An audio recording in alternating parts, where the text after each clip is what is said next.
Last lecture में हमने outbound delivery creation start किया था।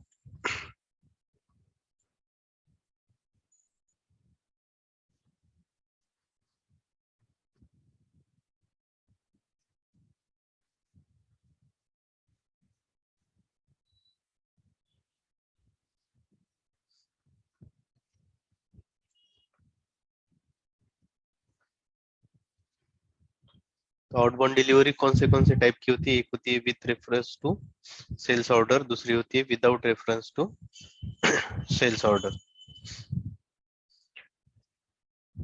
तो ये एलएफ यानी हमारी स्टैंडर्ड डिलीवरी, एलआर अगर होती है तो रिटर्न डिलीवरी होगी, और एलओ अगर होती है तो आपकी विदाउट रेफरेंस होती है। उसके बाद हमने डिलीवरी नंबर रेंज, और ये एसटीओ के लिए स्पेशल एनएल और एनएलसीसी यूज होती है। ये हम एसटीओ का जब सिनेरियो आएगा तब देखेंगे। देन डिलीवरी टाइप बनाने के बाद उसमें नंबर रेंज हमें असाइन करनी होती है।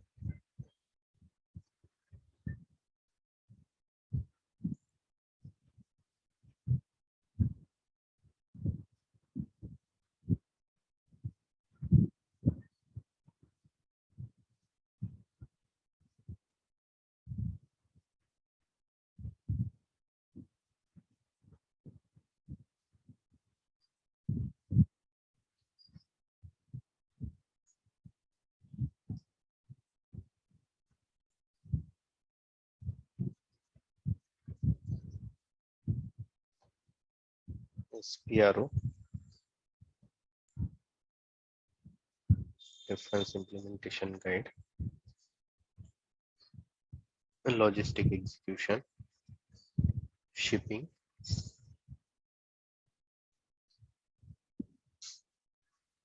शिपिंग में डिलीवरीज, डिफाइंड डिलीवरी टाइप्स। इसमें स्टैंडर्ड होती है आपकी एलएफ,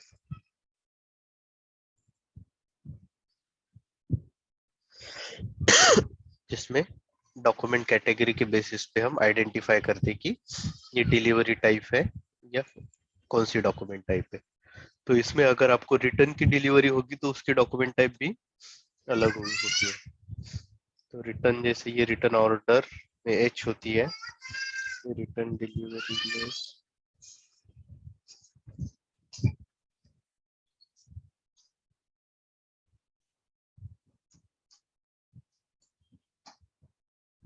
रिटर्न डिलीवरी की अलग से नहीं है।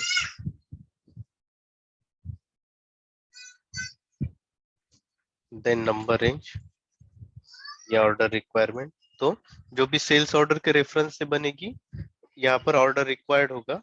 अगर कोई नो प्रीसीडिंग डॉक्यूमेंट रिक्वायर्ड है तो ब्लैंक रहेगा यहाँ पर, और पीओ के रेफरेंस से बनेगी तो बी रहेगा, यानी purchase order required. Then delivery default order type ये है। Then it is and item requirement, storage location का रूल, और डिलीवरी स्प्लिट। तो डिलीवरी स्प्लिट कैसे होता है वो हमने लास्ट लेक्चर में देखा था कि कोई भी डिलीवरी अगर क्रिएट करते हैं हम, तो सेल्स ऑर्डर में जितने भी मटेरियल होंगे उसमें सब में अगर सेम शिपिंग पॉइंट है तो एक डिलीवरी बनेगा, सेम शिप टू पार्टी है तो एक डिलीवरी बनेगा, सेम डिलीवरी डेट है, वेयर हाउस नंबर का ठीक है अगर होता है तो ठीक है, नहीं होता है तो ये जो दो पॉइंट है नीचे के, दीज आर द ऑप्शनल, मतलब अगर नहीं है बट ये मैंडेटरी फील्ड्स है, तो ये सेम ही होनी चाहिए तभी सेम डिलीवरी बनेगा। इसमें से कुछ भी अगर डिफरेंट है तो डिलीवरी आपका अलग बनेगा एक सेल्स ऑर्डर का। Then define item categories.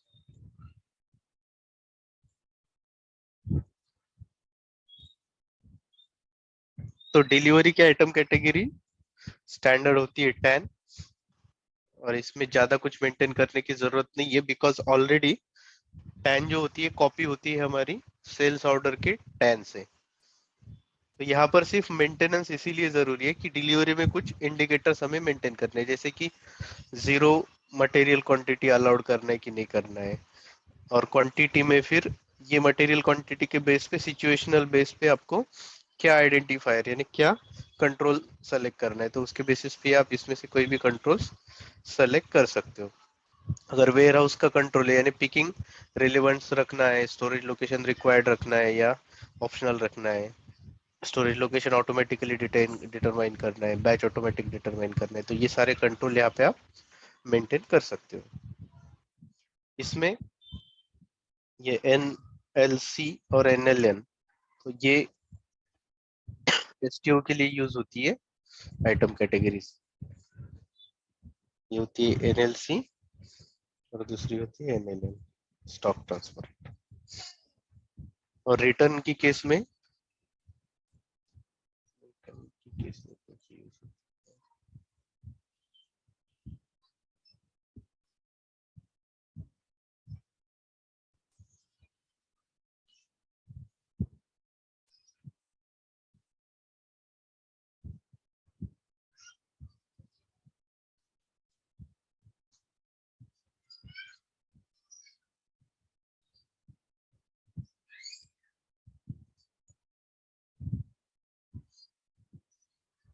ये RLN जो होती है रिटर्न की केस में।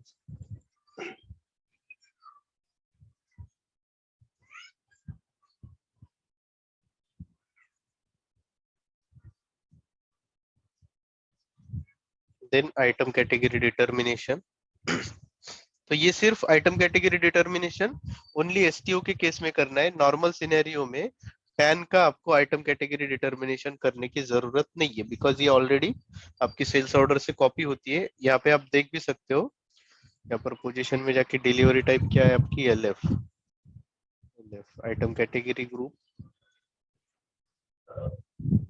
नॉर्म है, तो इसके जगह पे यहाँ पे DLN है, बट ये डिफाइन नहीं होती है आपकी। आपकी क्या होती है, टैन डिफाइन होती है, क्योंकि स्टैंडर्ड हमारा यहाँ पे C है, तो C का मतलब क्या होता है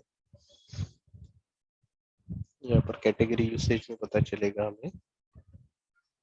V होता है for purchase, V for purchase order, और C कुछ दिया ही नहीं है, मतलब उसका कोई रिलेवेंस ही नहीं है, कोई जरूरत ही नहीं है आपको मेंटेन करने की। देन नेक्स्ट आपका मेंटेन कन्वर्जन, तो अगर कुछ कन्वर्जन मेंटेन करना है आपको आइटम कैटेगरी का, तो यहाँ पे कर सकते हो क्रॉस सिस्टम के लिए।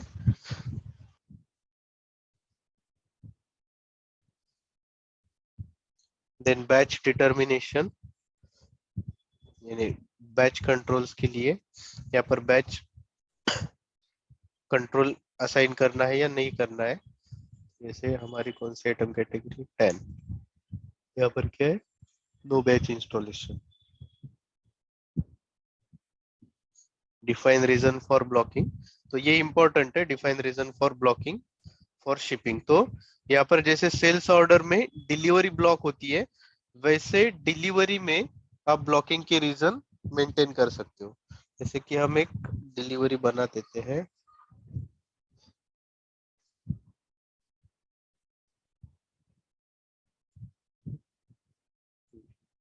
जीरो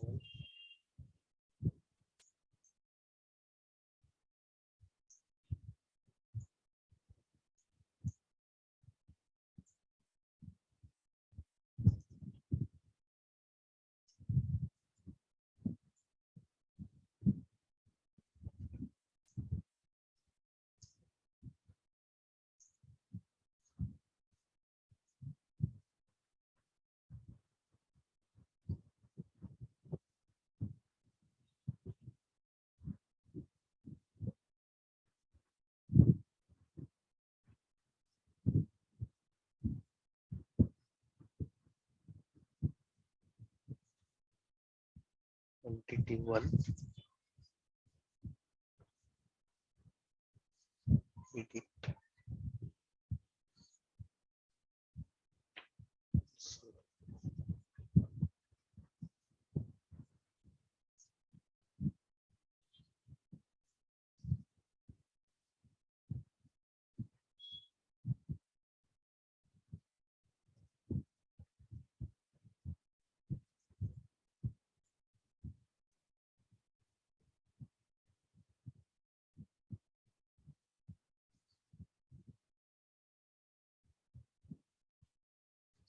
VL01N, यहाँ पे आपको ऑर्डर नंबर डालना है। ये जो प्रोसेस कर रहे हैं बाय डिफॉल्ट एसएपी का विथ रेफरेंस टू ऑर्डर आता है। अगर विदाउट रेफरेंस ऑर्डर करना है तो अलग से आपको यहाँ पर क्लिक करना होता है। सेल्स ऑर्डर में उल्टा होता है, विदाउट रेफरेंस का बाय डिफॉल्ट आता है, विथ रेफरेंस अगर करना है तो क्लिक करना पड़ता है। But delivery maximum number of time with reference ही बनती है, विदाउट रेफरेंस 1% ही बोल सकते हो आप जो बनती है, बट 99% विथ रेफरेंस ही बनती है, और वो भी रेफरेंस होता है आपका सेल्स ऑर्डर का। यहाँ पर डालना है shipping point SD01, selection date, तो यहाँ पे डेट कौन सी है, ये तो एरर आएगा हमें।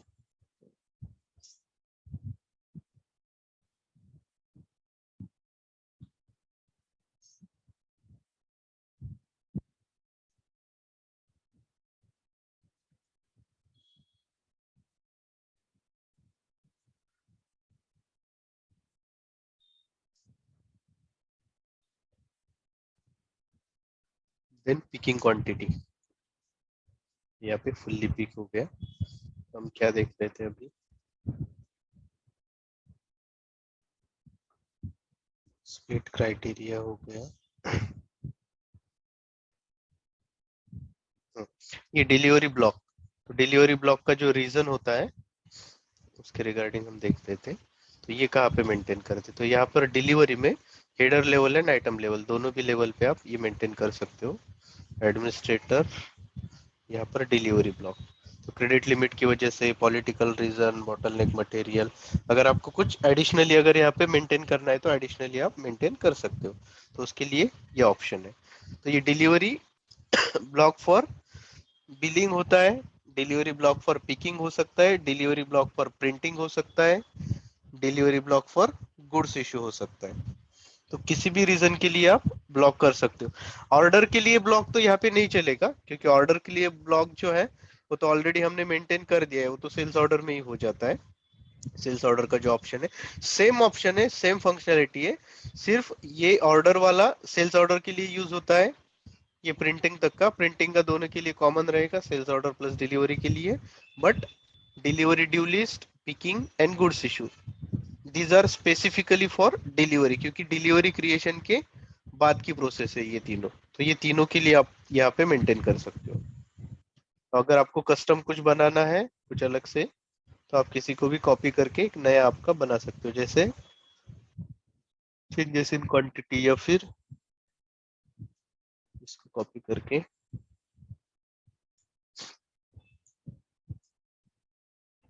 डू नॉट डिलीवर,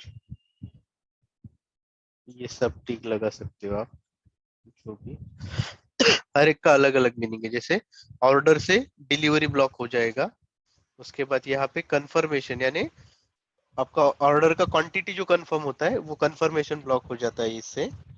यहाँ से प्रिंटिंग ब्लॉक हो जाता है, यहाँ पर डिलीवरी की ड्यू लिस्ट ब्लॉक होती है, यहाँ पे पिकिंग, पिकिंग यानी ये पिकिंग क्वांटिटी बाहर, अगर आपने ब्लॉक लगा दिया और पिकिंग ब्लॉक एक्टिवेटेड है तो ये पिकिंग क्वांटिटी जैसे ही आप डालोगे आपको एरर आ जाएगा, delivery is block for picking. एक ट्राई करते हैं, ये सेव कर दिया, और ये इंडिकेटर शायद अभी नहीं आएगा इसमें।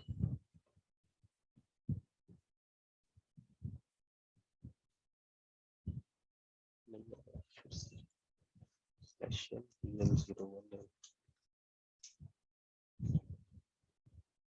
अभी मैंने पिकिंग क्वांटिटी नहीं डाला है, पहले मैं डिलीवरी का ब्लॉक लगा देता हूँ, देन यहाँ पर पिकिंग क्वांटिटी डाल देता हूँ। Picking from delivery is not possible due to block. तो ऐसे कुछ भी आपको वाइस वर्सा चेंजेस अगर बिजनेस ने बोला है तो आप उस पर कर सकते हैं।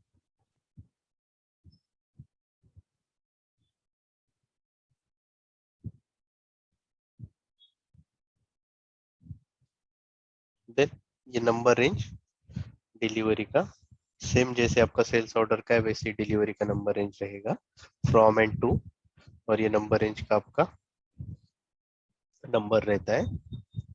देन करंट नंबर यानी आपका नंबर रेंज का स्टेटस, कितना नंबर यूज हुआ है, और ये एक्सटर्नल है या इंटरनल। देन स्प्लिट क्राइटेरिया अगर कुछ स्पेसिफिक आपको डिफाइन करना है, क्योंकि एसएपी का स्टैंडर्ड तो ऑलरेडी है जो मैंने बताया, बट वेयर हाउस स्पेसिफिक कुछ अलग से करना है आपको, तो आप यहाँ पे स्पेसिफिक बना सकते हो। Determine delivery split as per warehouse number के अकॉर्डिंगली अलग से कुछ डिलीवरी स्प्लिट लगाना है तो यहाँ पे लगा सकते हो, बट वो वेयर हाउस मैनेज आपका प्लांट होना चाहिए, नहीं तो वो काम नहीं करेगा।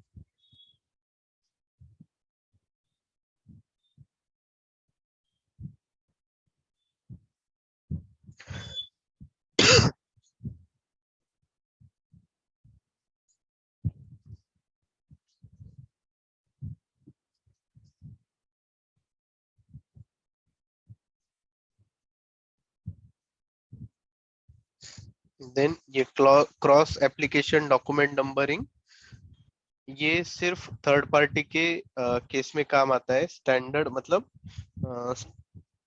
स्टैंडर्ड प्रोसेस में इसकी कोई जरूरत नहीं है। जैसे assign issuing branch to shipping point, अगर इशूइंग ब्रांच अगर शिपिंग पॉइंट को असाइन करनी है तो हम यहाँ पर, जैसे हमारा ये सेल्स ऑर्गेनाइजेशन है, इसको कुछ ब्रांच असाइन करनी है तो हम कर सकते हैं, बट ये कॉन्फ़िग की जरूरत नहीं है। Then order confirmation for inbound delivery, ये स्पेसिफिक होता है वेयर हाउस मैनेजमेंट के लिए। और एमएम का कोई पार्ट होता है, कुछ पार्ट होता है जो इनबाउंड प्रोसेस में, इनबाउंड डिलीवरीज के लिए हम यूज करते हैं,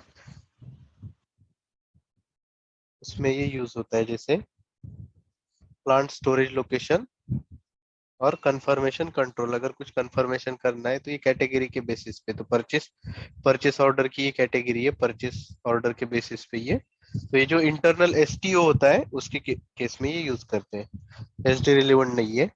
देन सब्सिक्वेंट डिलीवरी स्प्लिट,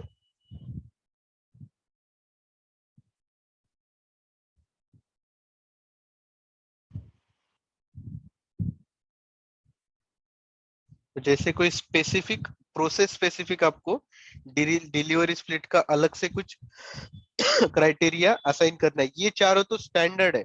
मतलब आपको अगर किसी ने पूछा क्वेश्चन, तो ये वेयर हाउस का नहीं बताया तो भी चलेगा, ये लास्ट आएगा, बट ये राउट तक, मतलब ये तीन प्लस ये राउट वाला, ये चार तो स्टैंडर्ड है एसएपी के।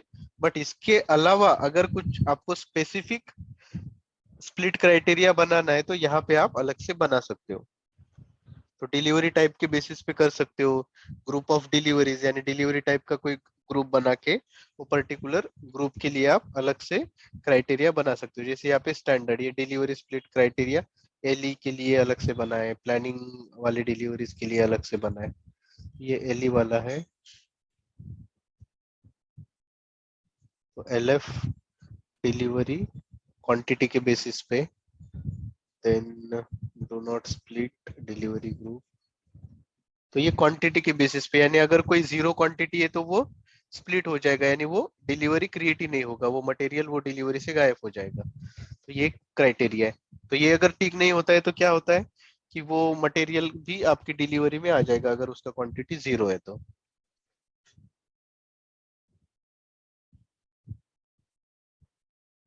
Then setup link to express delivery company, तो ये कोई अगर थर्ड पार्टी है तो उसके लिए कुछ आपको सेटअप करना है, तो उसके लिए ये थर्ड पार्टी इंटीग्रेशन होता है। जैसे कि कुरियर पार्टनर्स वगैरह होते हैं, तो उनके साथ कोऑर्डिनेशन करने के लिए वो उनके पास आरएफसी वगैरह होती है, लिंक्स होती है, वो यहाँ पे आपको असाइन करना है और उसके बेसिस पे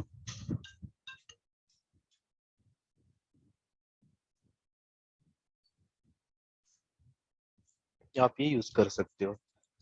देन प्रूफ ऑफ डिलीवरी, तो प्रूफ ऑफ डिलीवरी एक प्रोसेस है। अगर आप प्रूफ ऑफ डिलीवरी यानी आपने डिलीवरी किया उसका प्रूफ अगर आपको एसएपी में मेंटेन करना है, तो उसके लिए आपको ये प्रोसेस यानी रिलीवेंस उसका यहाँ पे मेंटेन कर सकते हो। जैसे आइटम कैटेगरी टैन है तो टैन के लिए प्रूफ ऑफ डिलीवरी असाइंड है, बट ऑटोमेटिक नहीं है, मैन्युअली आप कर सकते हो। तो इसके लिए एक अलग से टी कोड होता है, जैसे ही हम डिलीवरी करेंगे ना, तो उसके बाद मैं आपको बता दूंगा उसका एक टी कोड होता है। जैसे यहाँ से पहले हमें ये हटा देना है, ब्लैंक।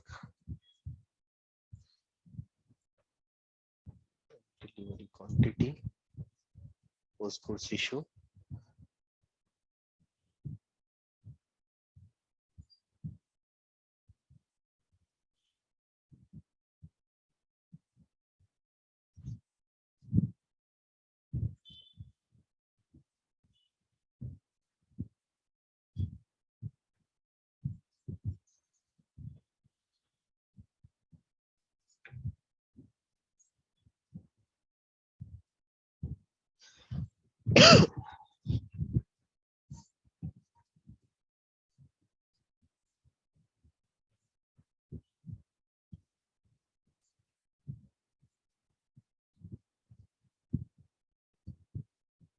यहाँ पर ऑप्शन होता है VLPOD।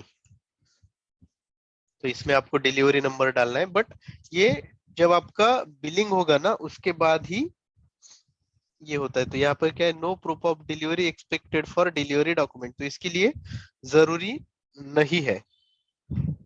इनवॉइस बना के देखते हैं।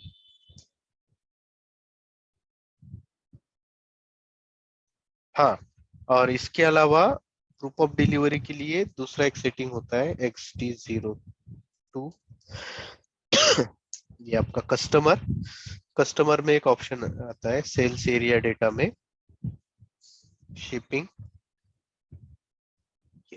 रिलेवेंट फॉर पीओडी, और ये पीओडी टाइम फ्रेम आता है। तो टाइम फ्रेम ऐड करने की कोई जरूरत नहीं है, बट ये रिलेवेंस फॉर पीओडी आपको डालना है, ये टिक मार्क करना है। ये जब टिक मार्क करोगे तो उसके बाद आपका जो पीओडी रिलेवेंस का जो एरर था ना वो चला जाएगा। VL PO क्या होगा, ये ऑलरेडी क्रिएटेड डॉक्यूमेंट, अभी नया अगर पूरा सेल्स ऑर्डर बनाना पड़ेगा, क्योंकि सेल्स ऑर्डर में इसका VLPOD का टिक नहीं होगा इसका। तो नया सेल्स ऑर्डर ही बना देते हैं।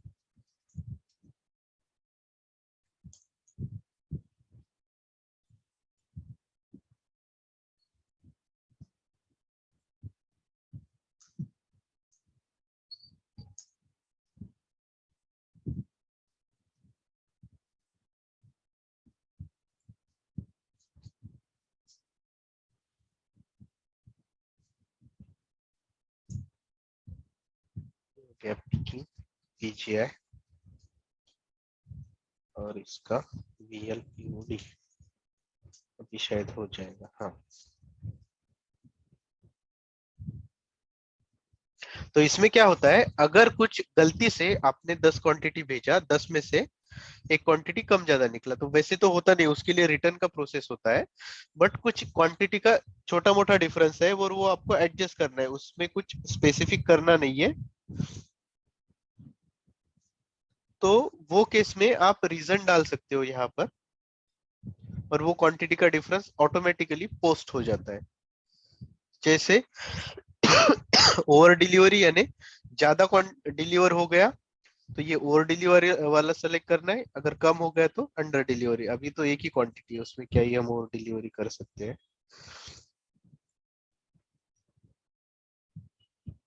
डिफरेंस क्वांटिटी पहले क्वांटिटी डालनी पड़ेगी यहाँ पे पिकिंग में जाके क्वांटिटी,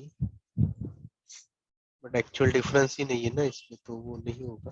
क्वांटिटी डिफरेंस 1 VLPOD, तो ये क्वांटिटी का डिफरेंस है और ये रिपोर्ट हो जाएगा, तो ये कंफर्मेशन होता है इसका। तो यहाँ पे कंफर्म करना है। तो टोटल पीओडी क्वांटिटी कितनी होगी, डिलीवरी क्वांटिटी 1, पीओडी क्वांटिटी 2, यानी एक क्वांटिटी का डिफरेंस है। इसमें पीजीआई वगैरह कुछ नहीं होता है, ये सिर्फ आपके रेफरेंस के लिए डॉक्यूमेंट होता है। इसका कोई रिलेवेंस नहीं है। सेम डिलीवरी का नंबर ही पीओडी नंबर होता है।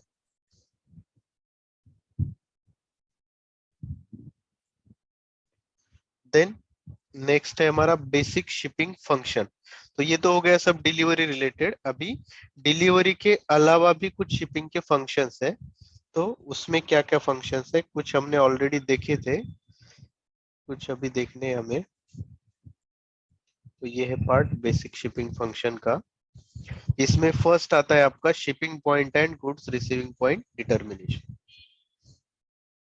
तो shipping point and goods receiving point determination, यानी जब भी हम कोई सेल्स ऑर्डर क्रिएट करते हैं तो सेल्स ऑर्डर में जो शिपिंग पॉइंट आता है वो ऑटोमेटिक डिटरमाइन करने के लिए यहाँ पर हमें कॉन्फ़िगर करना है। तो स्टार्टिंग में हमने सिर्फ करके देखा था, यहाँ पे पूरा डिटेल में प्रोसेस करना है। जैसे कि शिपिंग कंडीशन, तो शिपिंग कंडीशन मेंटेन कहाँ करनी है, यहाँ पर। जैसे as soon as possible, standard, collective processing, transport service. तो इसमें आपके बिजनेस की कुछ अलग सर्विसेज है, तो यहाँ पे स्टैंडर्ड 1 2 3 है। तो इसको किसी को भी एडिट करके या फिर आपको नई अगर क्रिएट करनी है तो जी से आप क्रिएट नहीं कर सकते हो और वो असाइन कर सकते हो। यहाँ पे ब्लैंक।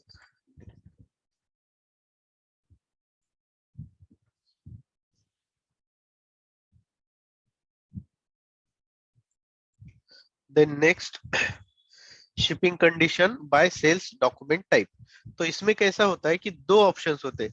एक तो ऑटोमेटिक शिपिंग पॉइंट डिटर्मिनेशन एक कॉन्फ़िग होता है हमारा, और उसके अलावा तो वो कॉन्फ़िग में हम मतलब हम क्या डिटरमाइन करते हैं कि हमारा शिपिंग पॉइंट डिटरमाइन कौन से बेसिस पे होगा। कहाँ गया वो automatic shipping point determination.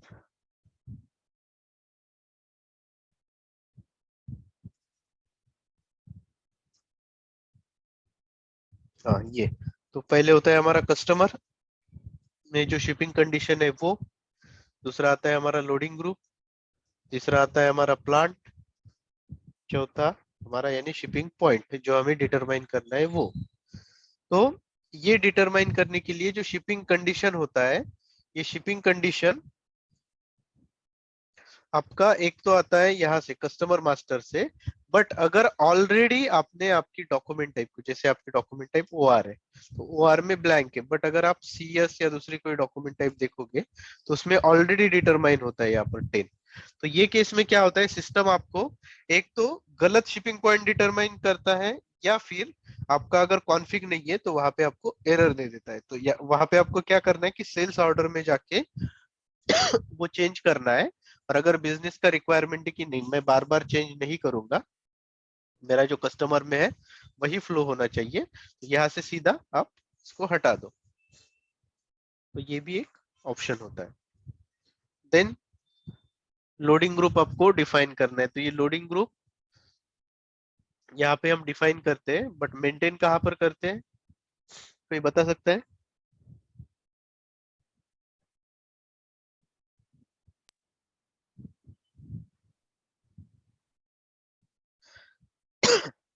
Hello Anil. आवाज आ रही। हाँ अनिल। सर ये लोडिंग नहीं पता सर। जैसे कि शिपिंग कंडीशन लोडिंग ग्रुप कहाँ कहाँ पे मेंटेन करते हैं हम, पता है आपको। शिपिंग हमें इसमें पहले करना पड़ेगा।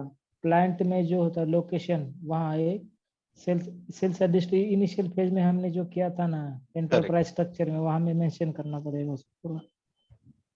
हाँ नहीं नहीं, इंटरप्राइज हाँ स्ट्रक्चर में तो वो शिपिंग पॉइंट होगा, बट शिपिंग हाँ, कंडीशन लोडिंग ग्रुप कहाँ पर करते हैं हम। ये लोडिंग ग्रुप नहीं पता। नहीं पता, ठीक है मैं बताता हूँ। तो तो लोडिंग XD02 ये कस्टमर है हमारा। ये कस्टमर में शिपिंग की टैब में यहाँ पर हम शिपिंग कंडीशन मेंटेन करते हैं।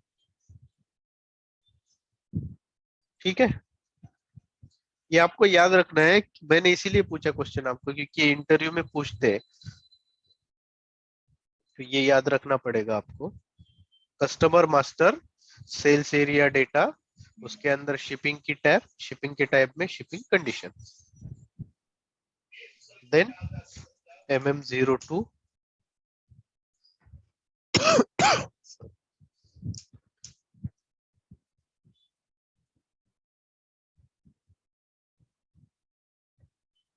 इसमें मटेरियल मास्टर में सेल्स जनरल प्लान डेटा,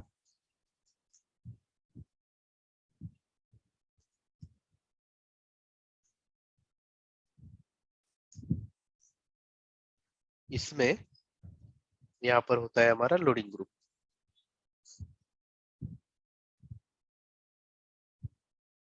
ठीक है, तो ये अगर मास्टर डेटा गलत हो गया, बहुत बार क्या होता है यूजर एंड से मास्टर डेटा गलत डिफाइन होता है, कुछ गलत लोडिंग ग्रुप डाल देते हैं, कुछ गलत शिपिंग पॉइंट डाल देते हैं और यहाँ पर बोलते हैं कि शिपिंग पॉइंट डिटरमाइन ही नहीं हो रहा है सेल्स ऑर्डर में, कॉन्फिग में कुछ प्रॉब्लम होगा। कॉन्फिग में प्रॉब्लम नहीं होता है, यहाँ पे मास्टर डेटा में ही maximum number of time problem होता है।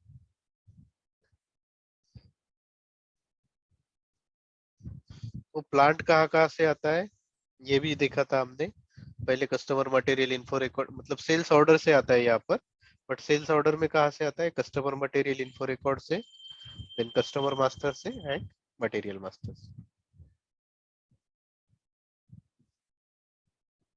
तो यहाँ पर क्या है कि ये हमारा लोडिंग ग्रुप तो हो गया अभी। Then shipping point determination.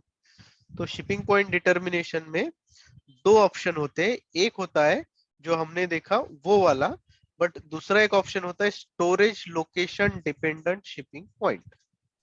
तो स्टोरेज लोकेशन डिपेंडेंट यानी क्या होता है, जैसे कि यहाँ पर आप ऑप्शन देख रहे हो, define rule for determining shipping point. तो यहाँ पर आप रूल डिटरमाइन कर सकते हो, बट एसएपी का ऑलरेडी स्टैंडर्ड रूल क्या होता है, plant specific shipping point determination. और कोई भी company storage location specific use नहीं करते, ये प्लांट स्पेसिफिक ही शिपिंग पॉइंट डिटरमाइन होता है। क्योंकि स्टोरेज लोकेशन स्पेसिफिक क्यों नहीं होता है, एक प्लांट है एक लोकेशन में, मेरा एक जगह पर है, वो जगह पे मेरे एक प्लांट में 10 स्टोरेज लोकेशन है, तो 10 अलग अलग स्टोरेज लोकेशन को मैं शिपिंग पॉइंट क्यों बनाऊंगा, मेरे प्लांट में एक ही ऐसा मैं जगह रखूंगा, उसको ही मैं शिपिंग पॉइंट बना दूंगा। बाकी की जगह को मैं क्या कर सकता हूँ, एक तो लोडिंग पॉइंट या फिर पिकिंग लोकेशन बना सकता हूँ, तो उसे शिपिंग पॉइंट बनाने की जरूरत नहीं है।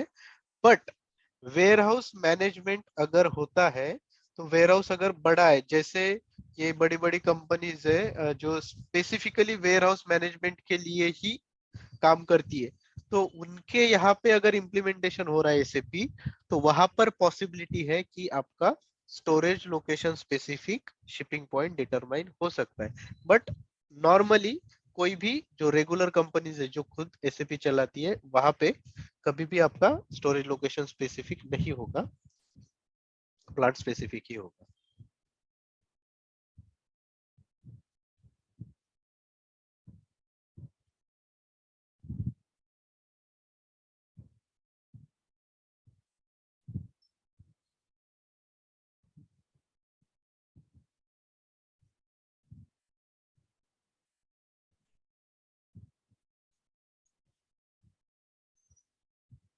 देन डिफाइन रूल फॉर, तो इसके लिए हमें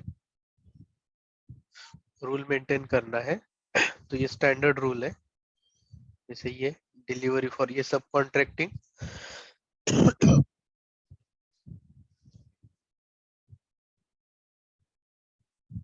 then assign shipping point according to storage location. तो ये वाला पार्ट आपको स्किप करना है, ये कभी यूज करने की आपको जरूरत नहीं पड़ेगी, but you can maintain this. तो ये प्लांट स्पेसिफिक आप यहाँ पे मेंटेन कर सकते हो स्टोरेज लोकेशन और प्लांट के कॉम्बिनेशन पे, बट स्टोरेज लोकेशन के कॉम्बिनेशन पे आपको कभी ये मेंटेन करने की जरूरत नहीं है, तो ये स्किप कर दीजिए। और आपको हमेशा यहाँ पर ही मेंटेन करना है assign shipping point basis on the plant. तो आपका यहाँ पर आएगा shipping condition, loading group, plant, propose shipping point and manual shipping point. जो भी 8-10 जो ऑप्शन दिए एसएपी ने वो आप मेंटेन कर सकते हो एक ही प्लांट के लिए। तो इसीलिए स्टोरेज लोकेशन स्पेसिफिक मेंटेन करने की कोई जरूरत ही नहीं पड़ती। Then assigning good receiving point for deliveries. तो डिलीवरी के लिए यानी इनबाउंड डिलीवरी के लिए आप गुड्स रिसीविंग पॉइंट, जैसे हमारा शिपिंग पॉइंट होता है, तो एसटीओ की केस में अगर कोई दूसरा प्लांट आपको सेंड कर रहा है मटेरियल और वो रिसीव करता है, तो उसके लिए आपका गुड्स रिसीविंग पॉइंट आप क्रिएट कर सकते हो, जहाँ पे आप मटेरियल रिसीव कर सकते हो। एंड वो टेक केयर हो जाता है एमएम पार्ट में, यहाँ पे हमें कोई देखने की जरूरत नहीं है उसमें, बट यहाँ पर आप मेंटेन कर सकते हो प्लांट, स्टोरेज लोकेशन और shipping point as a goods receiving point है, तो वो केस में आपको यहाँ पे मेंटेन करना पड़ेगा। बट नॉर्मल केस में क्या होता है, जैसे ही आप मटेरियल सेंड करते हो दूसरे प्लांट में, तो वहां पे जो भी स्टोरेज लोकेशन है वहां पे मटेरियल लिया जाता है, और जो एक्चुअल डिस्पैच करना है वहां पे वो सेंड किया जाता है। तो ये हो गया हमारा बेसिक शिपिंग फंक्शन। इसमें सबसे इंपॉर्टेंट है असाइन शिपिंग पॉइंट, ये क्वेश्चन पूछते हैं इसमें। और पेंडिंग क्या है हमारा, तो इसमें बेसिक जो फंक्शंस है इसमें राउट डिटर्मिनेशन वगैरह हमारा आगे आने वाला है पार्ट, तो वो हम बाद में देखेंगे राउट डिटर्मिनेशन का। बट इसमें कुछ जैसे शेड्यूलिंग वगैरह पार्ट है, तो राउट वाला हम नेक्स्ट इसमें देखने वाले हैं हमारे सिलेबस के अकॉर्डिंगली।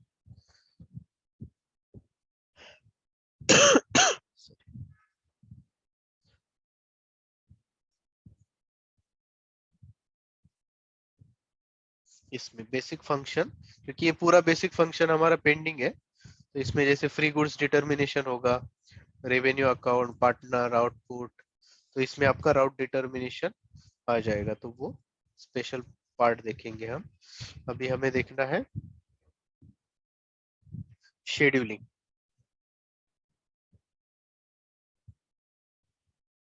तो ये होता है ट्रांसपोर्टेशन का पार्ट, बट इसका कुछ पार्ट एसडी में भी कवर होता है, टोटल ट्रांसपोर्टेशन नहीं होता है। तो delivery scheduling and transportation scheduling, यहाँ पर define scheduling by sales document type या फिर शिपिंग पॉइंट टाइप। तो मैक्सिमम शिपिंग पॉइंट के बेसिस पे ही शेड्यूलिंग होता है, डिलीवरी टाइप के बेसिस पे नहीं होता है। तो आपको शेड्यूलिंग कैसे करना है उसमें होता है, एक तो बैकवर्ड शेड्यूलिंग होता है और फॉरवर्ड शेड्यूलिंग होता है। यहाँ पे आप बैकवर्ड शेड्यूलिंग का ही ऑप्शन आपको देखने को मिलेगा, करना है बैकवर्ड शेड्यूलिंग ओनली तो बैकवर्ड शेड्यूलिंग होगा, नहीं तो बैकवर्ड प्लस फॉरवर्ड।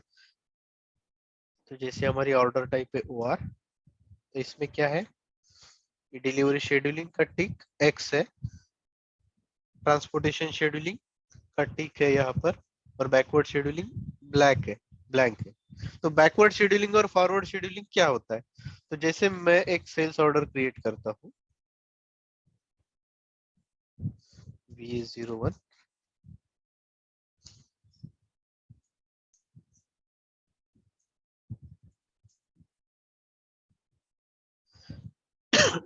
तो यहाँ पर एसएपी ने बाय डिफॉल्ट मेरा 5 मतलब 5 तारीख का डिलीवरी डेट दिया है, तो इसको मुझे 10 करना है।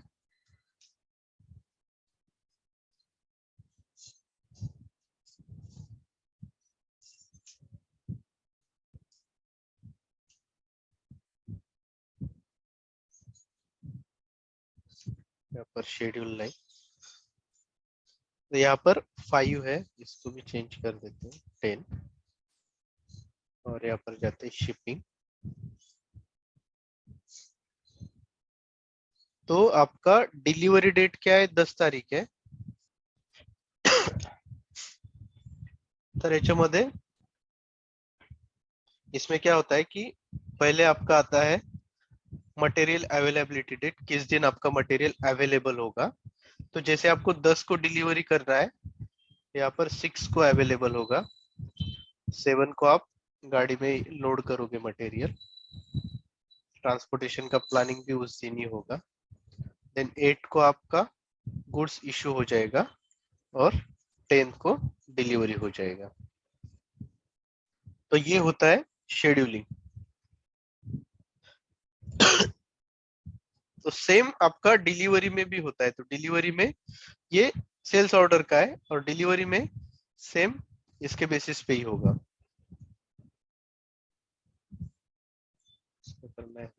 डिलीवरी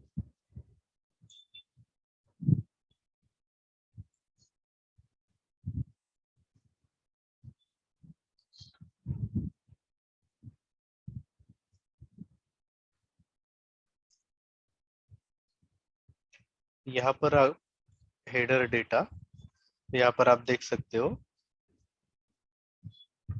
फर्स्ट होगा आपका लोडिंग, लोडिंग के बाद ट्रांसपोर्टेशन प्लानिंग, सॉरी ट्रांसपोर्टेशन पहले पिकिंग होगा आपका, पिकिंग यानी आपके स्टोरेज लोकेशन से वो डेटा आ जाएगा, उसके बाद वो ट्रांसपोर्टेशन शेड्यूल होगा, ट्रक वहां पे आ जाएगा, उसके बाद लोडिंग होगा ट्रक में, उसके बाद गुड्स इशू हो जाएगा, और गुड्स इशू होने के बाद उसका डिलीवरी हो जाएगा। तो ये होता है शेड्यूलिंग। तो अगर आपको रीशेड्यूल करना है तो ये डेट चेंज करके आप यहाँ पर रीशेड्यूलिंग कर सकते हो। तो ये आपका फॉरवर्ड शेड्यूलिंग है, ये आपका बैकवर्ड शेड्यूलिंग नहीं है। तो जो डेट आपने डिलीवरी का दिया था उसके पहले के डेट से अकॉर्डिंगली आपका ये कंफर्मेशन हो गया। इसको आप बैकवर्ड शेड्यूलिंग भी ठीक असाइन कर सकते हो। Then define scheduling by shipping point, तो ये सेल्स डॉक्यूमेंट टाइप के बेसिस पे हो गया। आपको अगर शिपिंग पॉइंट के बेसिस पे करना है तो हमारा शिपिंग पॉइंट है SD01। तो इसमें आपको टाइम ऐड करने की ये होते हैं, ऑप्शन होता है, जैसे लोडिंग के लिए 1 दिन लगेगा, पिकिंग के लिए 1 दिन लगेगा। अगर इसको आप ब्लैंक कर दोगे तो ये जो लगने वाला टाइम है, जैसे ये 7 लोडिंग को लग रहा है, पिकिंग के लिए 6 है, तो ये एक एक दिन जो है ना ये कम हो जाएगा आपका। ये अगर ये दो, ये 1 और ये 1 अगर आप निकाल दोगे तो।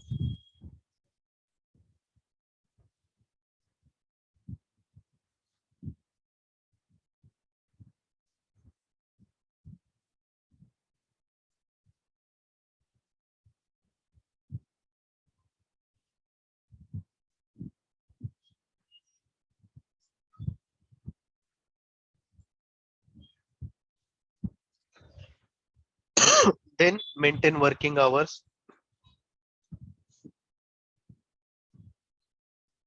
तो ये आप शिफ्ट वाइज आवर्स मेंटेन कर सकते हो फैक्ट्री कैलेंडर के अकॉर्डिंगली। तो शिफ्ट आपका कब स्टार्ट होगा, कब एंड होगा, ये पूरा मेंटेन कर सकते हो। तो ये मतलब हमारा एसडी टीम का काम नहीं है, ये तो बिजनेस का मतलब इंटरनल टीम का ही काम होता है, क्या शिफ्ट वाइज करना है, कैसे करना है। बट एसएपी ने ये ऑप्शन दिया है, वी कैन यूज दिस।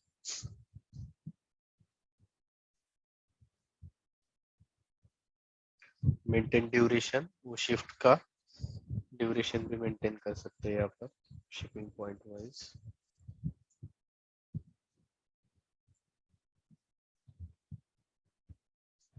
जैसे राउट का ड्यूरेशन, तो राउट यानी कहाँ से लोग कौन से लोकेशन से कौन से लोकेशन तक जाने वाला है उसका ड्यूरेशन।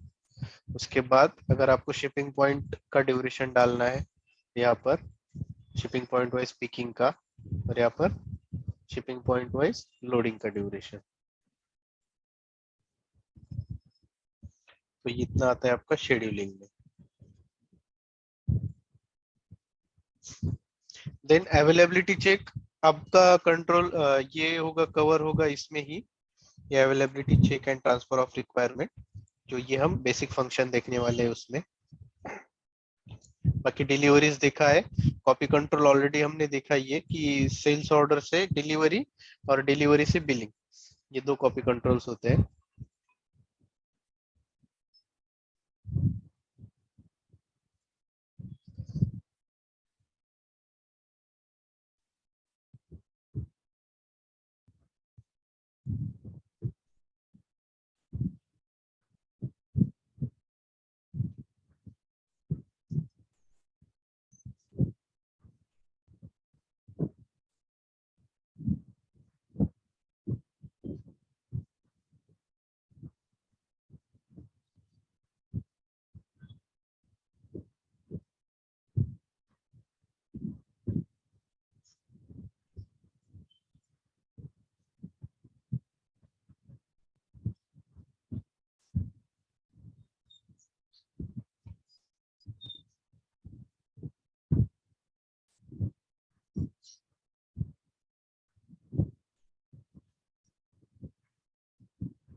ये कॉपी कंट्रोल में बहुत टाइम जाएगा।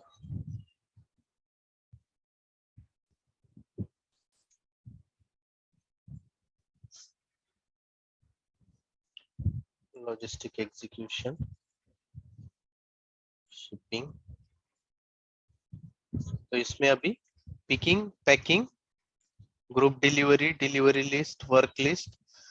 तो इसमें पिकिंग में क्या क्या होता है? रिलेवेंस फॉर पिकिंग, आइटम आपका पिकिंग के लिए रिलेवेंट है या नहीं है, वो टिक मेंटेन होता है। जैसे 10 मेरा मटेरियल है, सॉरी आइटम कैटेगरी है, तो ये पिकिंग के लिए रिलेवेंट है, तो यहाँ पर टिक है मेरा पिकिंग का। देन कंफर्मेशन रिक्वायर्ड, तो कंफर्मेशन यानी जैसे मेरा पीजीआई होता है, पीजीआई के जैसा ये कंफर्मेशन का डॉक्यूमेंट नंबर जनरेट होता है, और वो अगर मुझे जनरेट करना है तो यहाँ पर मैं कंफर्मेशन रिक्वायर्ड करूंगा, all item without MMWM transfer order. तो ये कंफर्मेशन की जरूरत होगी, तो ये LT03 से होता है कंफर्मेशन, तो उसकी जरूरत अगर WM मतलब वेयर हाउस मैनेजमेंट है तो ही चलेगा, अदरवाइज ये नहीं चलेगा। देन इसके लिए नंबर रेंज हमें मेंटेन करनी पड़ती है पिकिंग के लिए अलग से, तो ये पिकिंग की नंबर रेंज है। जैसे आप देखते हो कि सेल्स ऑर्डर का डिलीवरी होता है तो वहां पे एक पिकिंग का डॉक्यूमेंट भी बाय डिफॉल्ट जनरेट होता है।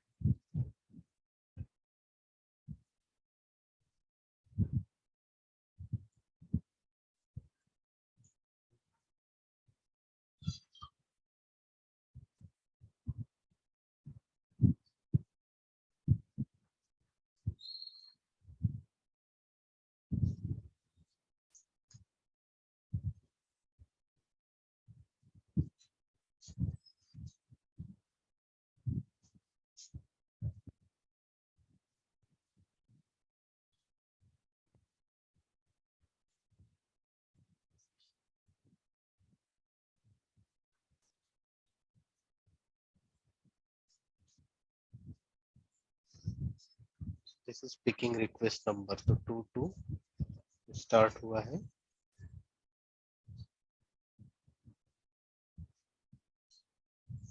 और पिकिंग का कुछ स्पेसिफिक रिक्वायरमेंट है, तो यहाँ पर ये रूटीन होता है, इसमें रिक्वायरमेंट मेंटेन होता है, तो स्टैंडर्ड रूटीन है एसएपी का।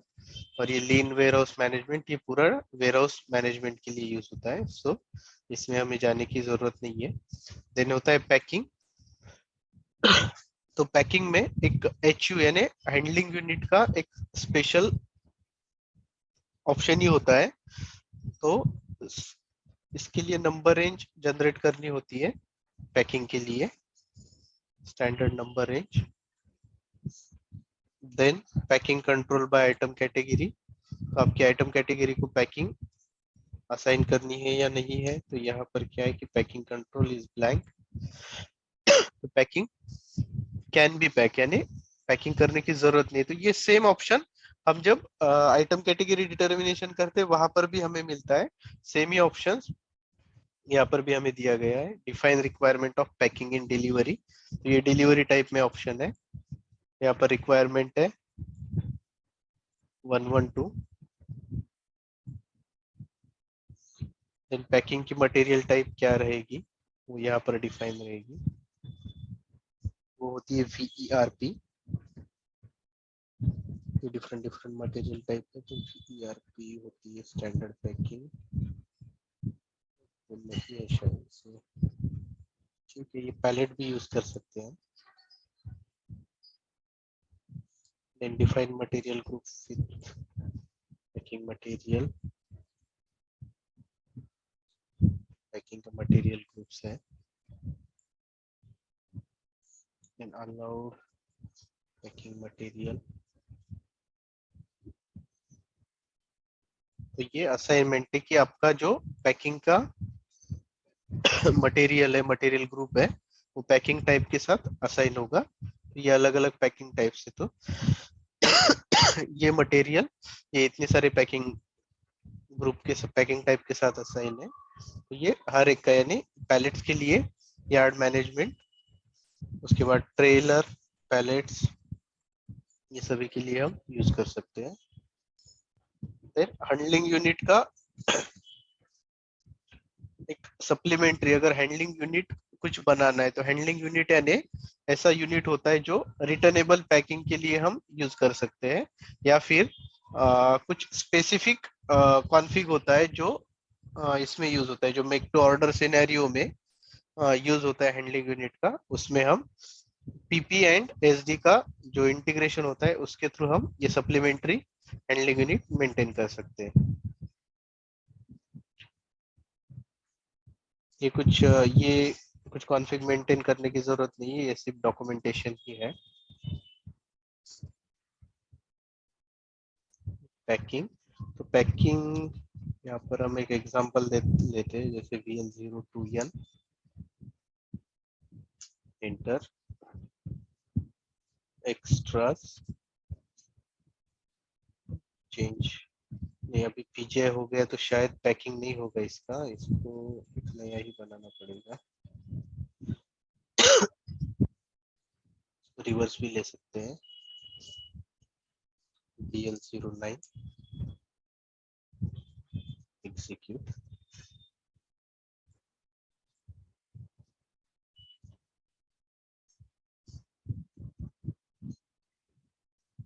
POD verified.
क्या प्रॉब्लम है?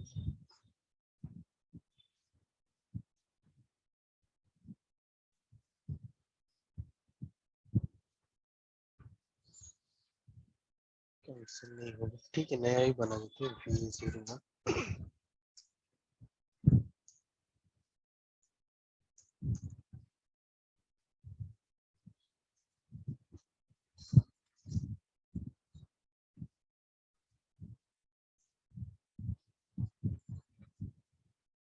Quantity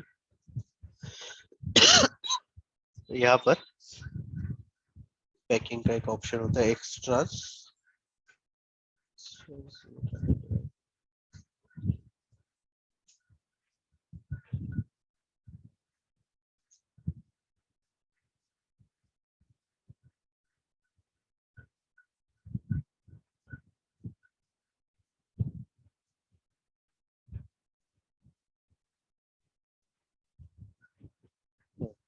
copy packing quantity as a delivery quantity. यहाँ पर पैकिंग अगर करनी है तो एडिट पैक, यहाँ पर पैकिंग में जाने के बाद पैकिंग का एक ऑप्शन आएगा, यहाँ पर सेलेक्ट करना है आपको एंड इसको करना है ऑटोमेटिक पैकिंग। तो यहाँ पर क्या हो गया, ये packing, no packing instruction could be found in the material, packing के इंस्ट्रक्शन नहीं है। One look no packing proposal detail.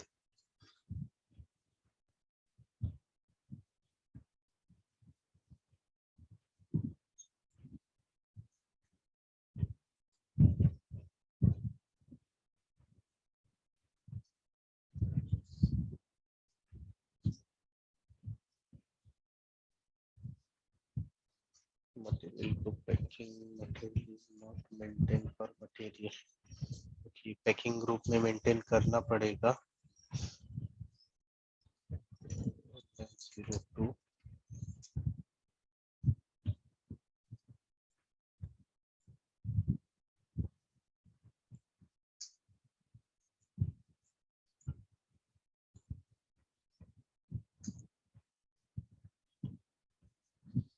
Material group packing material. यहाँ पे कौन सा करना है हमें, पैलेट्स, ये करते K50 से /n VL01L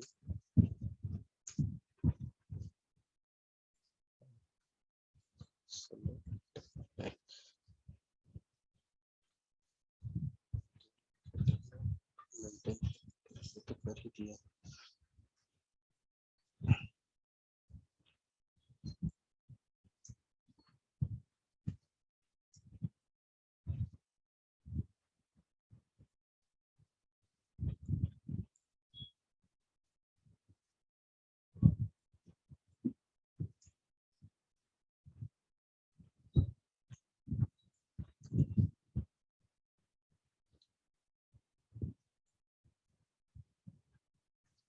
कि may be packing define packing material group कुछ है तो material group K050 देता है palette cartoon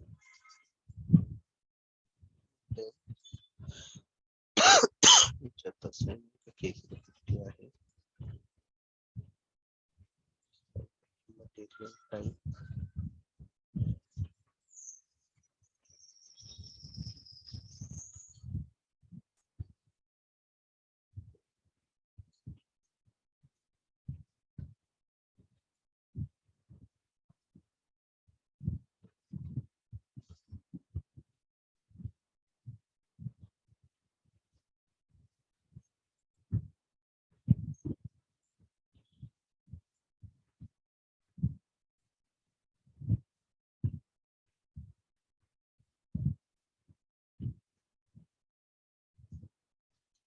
K050 assign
and edit back select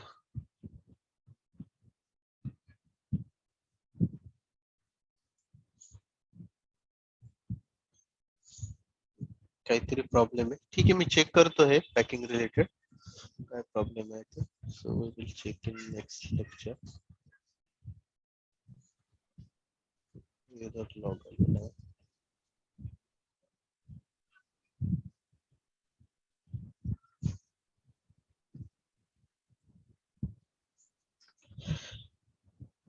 okay thank you